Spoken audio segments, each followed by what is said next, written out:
Check-in. I was traveling through the countryside to take a break from my busy life and work schedule. I had always been drawn to the countryside for its tranquility and peacefulness, away from the hustle and bustle of the city. As I drove along the winding roads, admiring the lush greenery and rolling hills, I realized it was getting late and I needed to find a place to stay for the night. About half an hour later, I came across an old hotel that looked like it had been abandoned for years.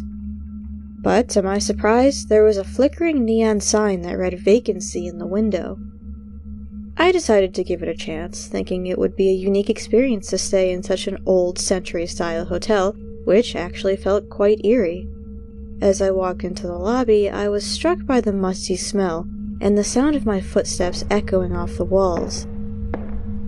The receptionist, a middle-aged woman with a severe expression, as if something was troubling her, checked me in and handed me the key to my room. I felt strange as it was quiet and there seemed to be no one else around. I made my way up the creaky staircase to my floor, my tiredness setting in from the long drive. I could feel the weight of my bags dragging me down. As I walked down the dimly lit hallway, I noticed the wallpaper was peeling off the walls and the carpet was stained and worn. The door to my room was ajar, and I hesitated for a moment before pushing it open. The room was freezing cold, which appeared to be from a window near the bed, the cool breeze from the night's air filling the room. I shivered as I made my way over to the window to try and close it. That's when I saw him, a man staring at me from the street below. He was dressed in old-fashioned clothing and had a sinister look on his face. I quickly closed the window and locked it, feeling a wave of fear wash over me. Was he staring at me or admiring the rustic architecture of the hotel? Why is he out here alone? What's with the creepy look on his face? My mind started to race. I tried to calm myself down by turning on the TV, but there was only static on the screen. As I lay down on the bed, I heard strange noises coming from the walls. Scratching and tapping that seemed to be getting louder and closer. I was too afraid to leave my room, but I knew I couldn't stay there for much longer. The scratching and tapping sounds continued to grow louder and more intense, causing me to feel like something was moving inside the walls. It was then I noticed a small camera placed on the nightstand beside me as I was panning the room, trying to understand where the sounds were coming from. The room was dimly lit. Only the bedside lights and static from the TV were on, so the camera was easily missed if you weren't looking hard enough.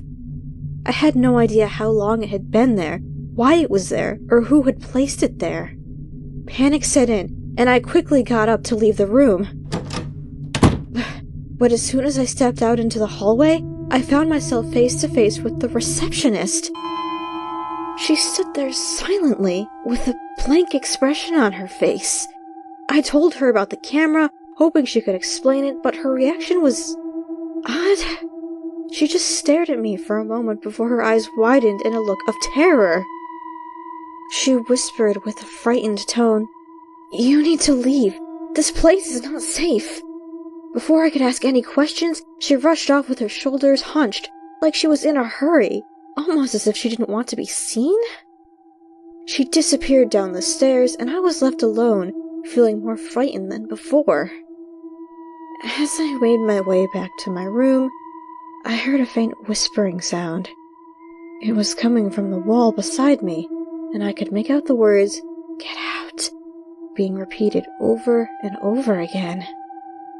I grabbed my bags and headed for the exit, but as I approached the lobby, I saw something that made my hair on my skin rise, as if my body was alerting me of danger.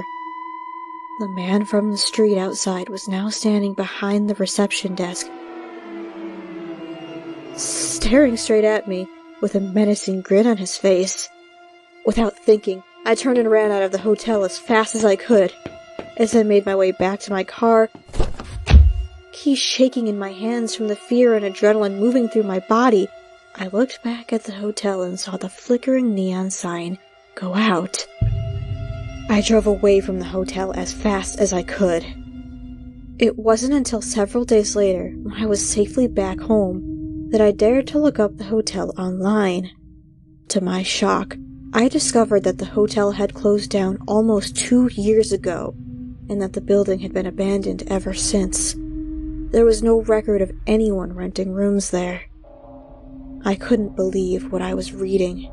I started having nightmares, and I found myself constantly looking over my shoulder, afraid that the man from the hotel would somehow find me. Until a few weeks later, I saw a report. The hotel was discovered to be the base of a small sect, a group of people who had used it for their meetings and unethical rituals. The news also said that the sect was trying to find unsuspecting people, like me, whom they were filming against their will. The news report showed footage of police officers entering the hotel, guns drawn, as they arrested the members of the cult. As I watched the footage, I couldn't help think how close I was to losing my life that night. I took comfort in knowing the police had taken them down. However, it was then that I realized the receptionist was probably trying to help me that night when she told me I had to leave. I hope she is okay. I wonder what happened to her.